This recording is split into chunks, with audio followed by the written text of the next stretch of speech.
গ্রহণের সময় খাওয়া নিষেধ কেন? অনেক কাল আগে দেবতা ও অসুররা মিলিত হয়ে সমুদ্র মন্থন করেছিলেন। সেই মন্থন থেকে উঠে এলো অমৃত। কিন্তু অমৃত পান নিয়ে শুরু হলো দ্বন্দ্ব।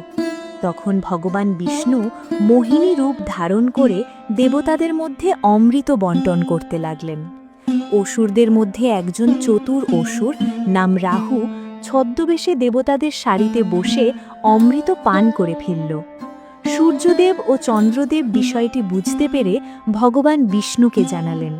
সঙ্গে সঙ্গে বিষ্ণু তার সুদর্শন চক্র দিয়ে রাহুর মাথা দেহ থেকে আলাদা করে দিলেন।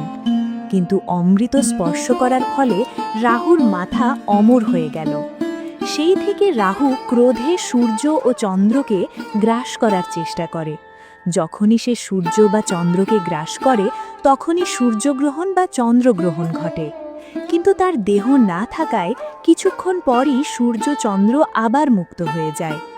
পৌরাণিক বিশ্বাস অনুযায়ী গ্রহণের সময় প্রকৃতিতে অশুভ শক্তির প্রভাব বৃদ্ধি পায়, তাই সেই সময়ে খাদ্য গ্রহণ করা নিষেধ বলা হয়েছে। মনে করা হয় গ্রহণের সময় রান্না করা বা খাওয়া খাবারে অশুদ্ধ শক্তির প্রভাব পড়তে পারে। এজন্য অনেকেই গ্রহণের আগে খাবারে তুলসী পাতা দিয়ে রাখেন, যাতে তা পবিত্র থাকে। বিশেষ করে গর্ভবতী নারী, শিশু ও অসুস্থ ব্যক্তিদের সাবধানে থাকতে বলা হয়।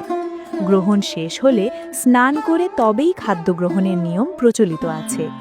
এই কাহিনী আমাদের মনে করিয়ে দেয়, গ্রহণ শুধু জ্যোতির্বিদ্যার ঘটনা নয়, আমাদের সংস্কৃতি ও বিশ্বাসেরও একটি অংশ। বিশ্বাস হোক বা বিজ্ঞান, এই প্রথার পেছনে আছে হাজার বছরের ঐতিহ্য ও ভক্তির ছোঁয়া।